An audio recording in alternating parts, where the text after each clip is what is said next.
Hello viewers, சிவாலயங்களில் பிரதோஷம் சிறப்பாக கொண்டாடப்படுகிறது. அதிலும் சனி பிரதோஷம் மிகவும் சிறப்பாக கொண்டாடப்படுகிறது. சனி பிரதோஷ நாளில் என்ன செய்ய வேண்டும், எப்படி விரதம் இருக்க வேண்டும், எந்த முறையில் சிவபெருமானையும் நந்தியையும் வழிபட வேண்டும் என்பது அனைவருக்கும் தெரியும். அதேபோல் சனி பிரதோஷம் அன்று கண்டிப்பாக செய்யக்கூடாத விஷயங்கள் என சில விதிமுறைகள் உள்ளது. இவற்றை முறையாக கடைபிடித்தால் சனியின் தீமைகளில் இருந்தும் கோபத்தில் இருந்தும் தப்பிக்க முடியும். அப்படியின் சனியின் பிடியில் சிக்காமல் இருக்கவும் சனி பகவான் மற்றும் சிவபெருமானின் அருளை பெறுவதற்கு கடைபிடிக்க வேண்டிய விதிமுறைகளை குறித்து தெரிந்து கொள்ளலாம். சனி பிரதோஷம் அன்று அதிகாலையில் சீக்கிரமாக எழுந்து வீட்டை சுத்தம் செய்து பூஜை செய்வதற்கு தயாராக வேண்டும். பூஜை செய்யும் இடத்தை சுத்தம் செய்து கோலமிட்டு சிவபெருமானின் படம் அல்லது சிவலிங்கத்தை ஒரு மணப்பலகையில் அழகாக அலங்கரித்து வைக்க வேண்டும். வில்வம் இலை சாத்தி விளக்கேற்றி ஊதுபத்தி ஏற்றி வைத்து சிவனை வழிபட வேண்டும். லிங்கம் வைத்திருப்பவர்கள் சிவனுக்கு அபிஷேகங்கள் செய்யலாம்.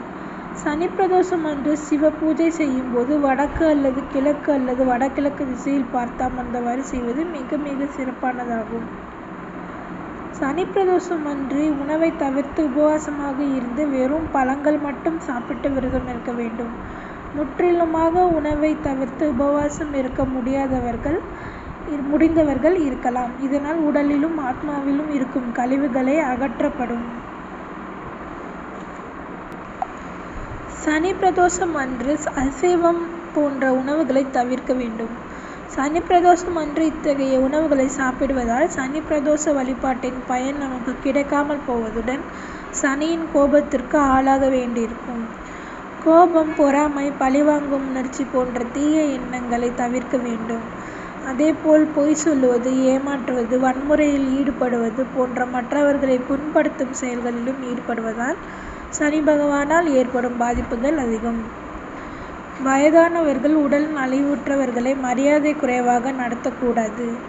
அவர்களுடன் சண்டையிடுவது ஆகியவை எதிர்மறை ஆற்றங்களை ஈர்த்து நமக்கு நன்மைகள் ஏற்படுவதை தடுக்கும். இது சனியின் கோபம் நம் மீது அதிகரிக்க செய்யும். ஒரு சனி பிரதோஷத்தன்று சிவாலயத்திற்கு சென்று சிவ தரிசனம் செய்தால் 5 ஆண்டுகள் சிவாலயம் சென்று தரிசித்த புண்ணிய பலன் கிடைக்கும். சனி பிரதோஷத்தன்று சிவ தரிசனம் செய்வது, மந்திர ஜபம் செய்வது ஆகியவற்றை செய்வதால் பல மடங்கு புண்ணிய பலன்கள் நமக்கு கிடைக்கும். பிரதோஷ அபிஷேகம் மற்றும் பிரதோஷ பூஜைக்கு நம்மால் முடிந்த பொருட்களை வாங்கி கொடுக்கலாம். இந்த ஒவ்வொரு பொருளும் சிவ பூஜைக்கு பயன்படுத்தப்படும் ஒவ்வொரு மலர்களும் ஒவ்வொரு விதமான பலன்களை தரக்கூடியதாகும். அதனால் நமக்கு என்ன வேண்டுதல் நிறைவேற வேண்டுமோ அதற்கு ஏற்ற பொருளை வாங்கி கொடுப்பது சிறப்பு. வீட்டில் சிவலிங்கம் இருந்தால் அதற்கு பால், தயிர், பன்னீர், பஞ்சாமிர்தம், சந்தனம், அரிசி மாவு, இளநீர், திருநீர் என என்னென்ன பொருட்கள் கொண்டு அபிஷேகம் செய்ய முடியுமோ அத்தனை பொருட்களை கொண்டு அபிஷேகம் செய்யலாம். நன்றி. Thank you friends. தேங்க்ஸ் ஃபார் வாட்சிங்.